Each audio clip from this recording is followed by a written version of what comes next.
Señor, abre mis labios, y mi boca proclamará tus alabanzas. Lord, open my lips, and my mouth shall proclaim your praise. Amen.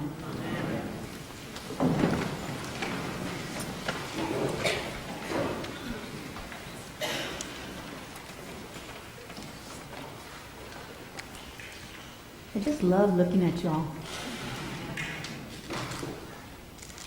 I'm going to take a picture.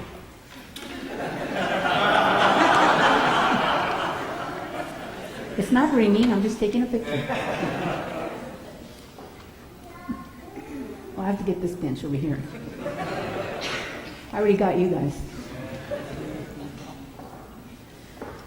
So, this gospel, I've been wrestling with it. And those of you who were at the dinner last night heard me say that I hadn't done my sermon. And it's because if Lazarus was sitting at the gates of St. Paul's, y'all wouldn't do what the rich man did. So it was kind of hard for me, where do you go from that? And here's the thing, when I first got to St. Paul's, one of the things that I noticed almost immediately was that there was a sense of, I'll call it even competitiveness, about who got the best deal at the rummage sale. I mean, people were bragging about wearing used clothes, buying secondhand clothes.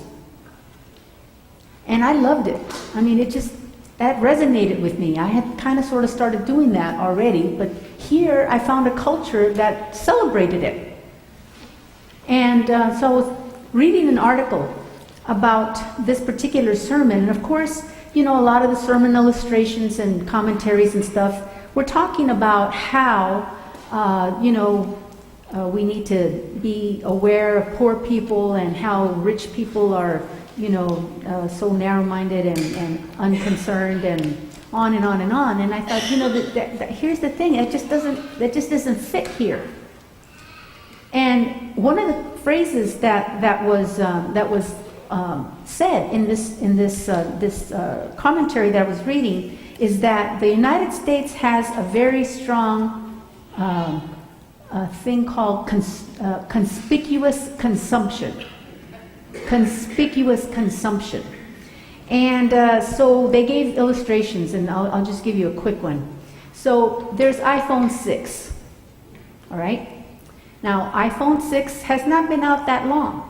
So most of the people who have iPhone 6, the phone still works.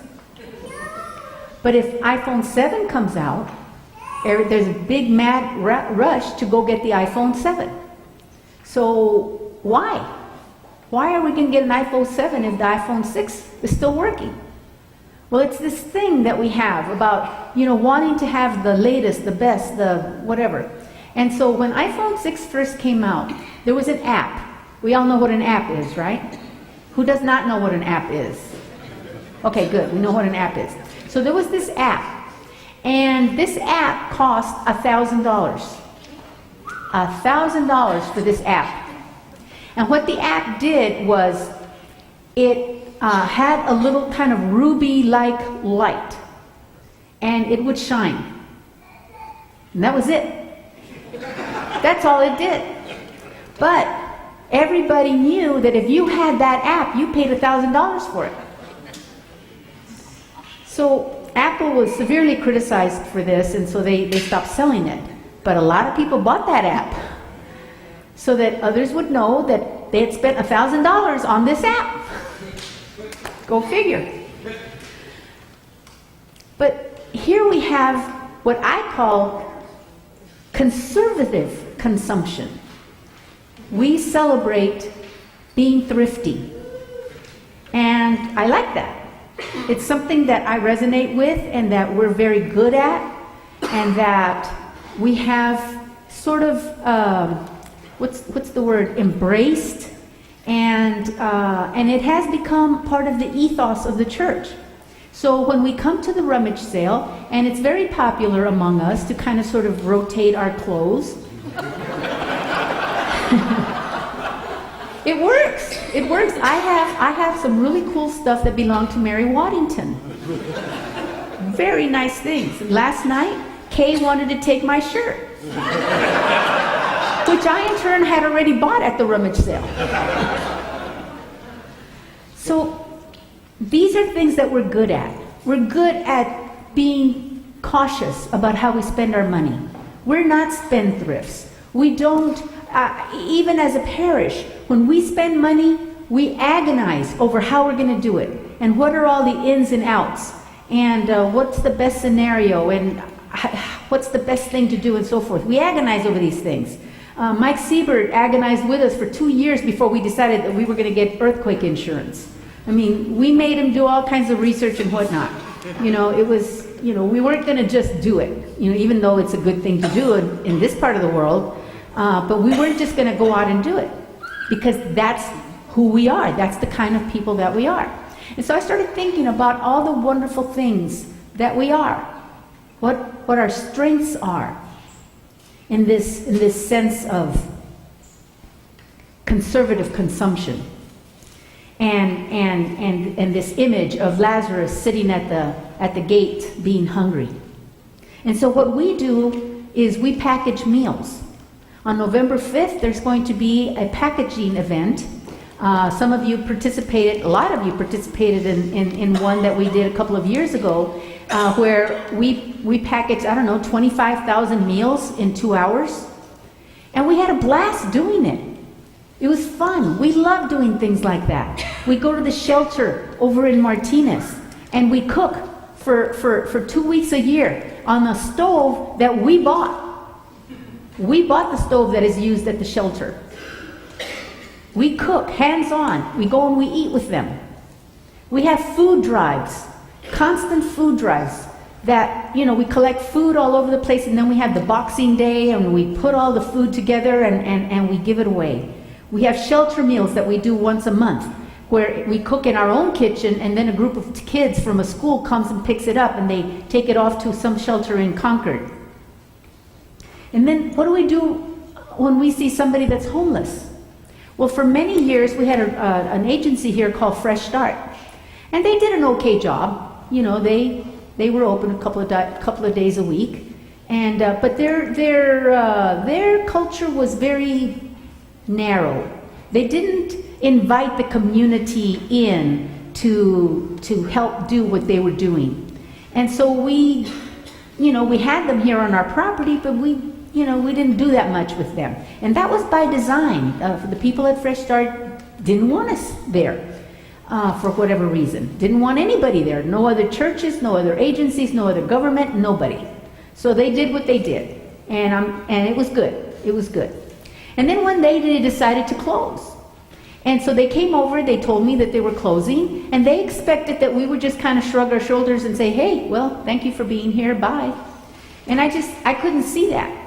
I didn't think it would be healthy for the community, and it definitely wouldn't be healthy for us as a parish to let that ministry go.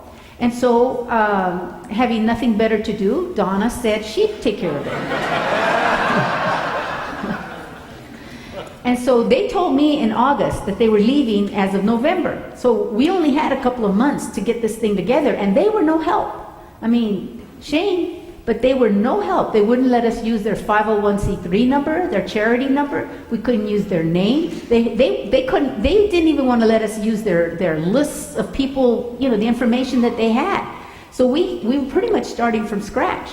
And the congregation, through the vestry, had to make a decision very quickly about how were we going to manage the 501c3. Well, we took them in. We took the 501c3 and we umbrellaed them, and we named the Trinity Center, because we couldn't use the same name because we had to start this thing from scratch.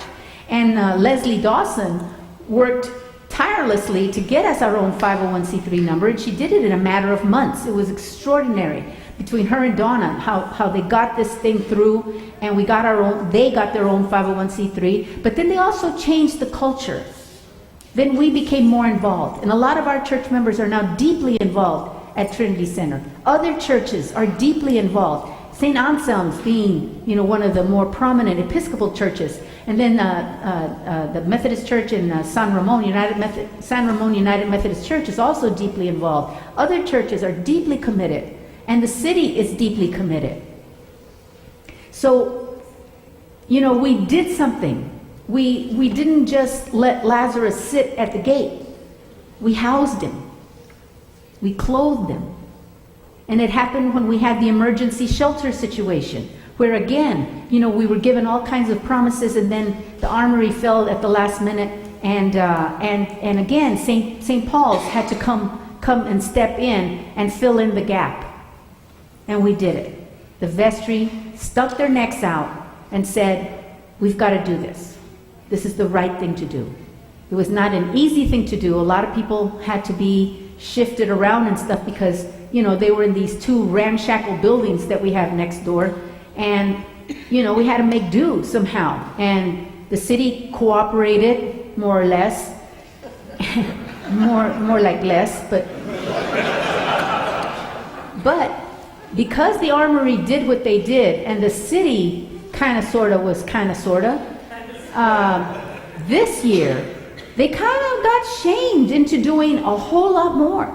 The armory general from the whole state got after the guys here locally and called Donna and apologized to Donna for the big fiasco and begged her to use the armory, and Donna said no. We had already arranged to be here at St. Paul's, and that was the end of that.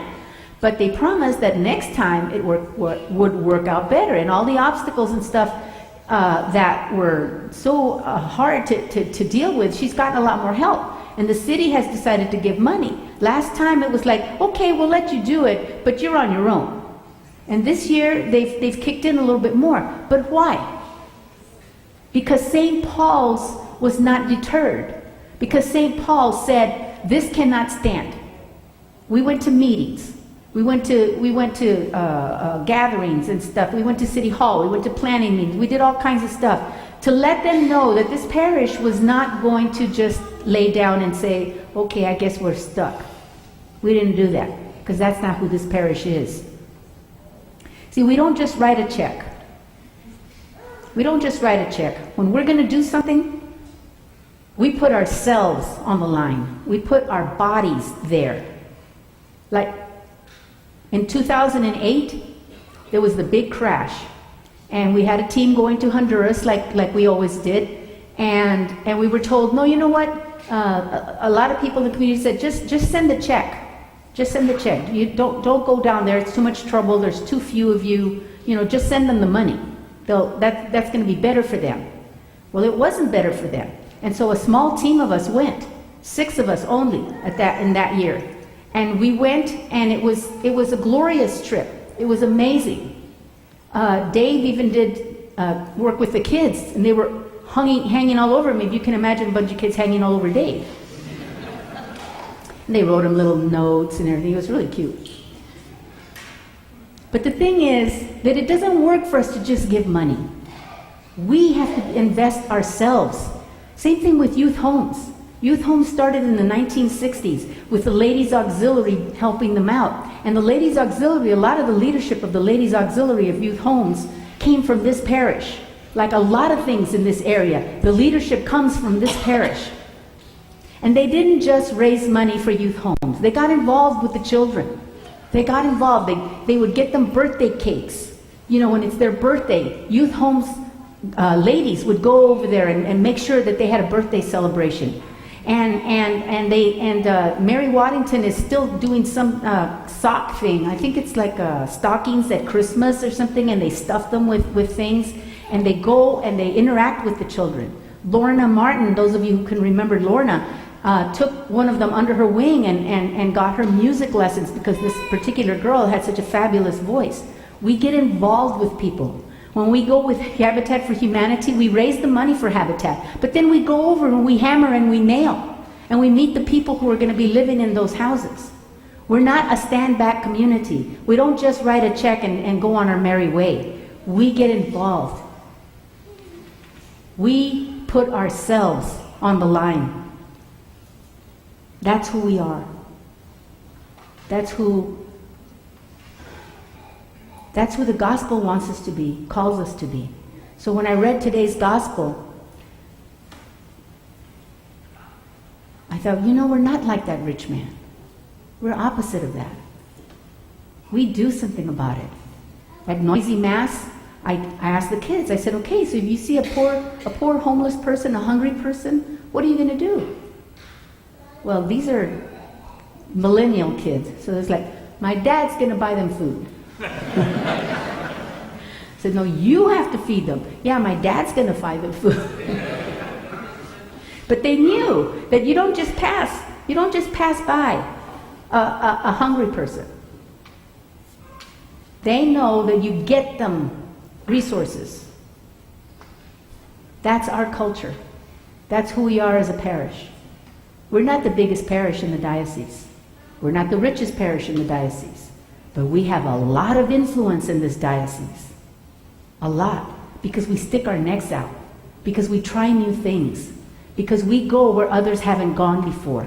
We go there first. And then others want to do what we've done. St. Paul's Commons is one of those things that others want to do. Not just in the Episcopal Church, but other churches. Affordable housing is a crisis in this area. And we are actually doing something about it. I mean, it's not huge. It's not like, 10,000 homes. But it's a start.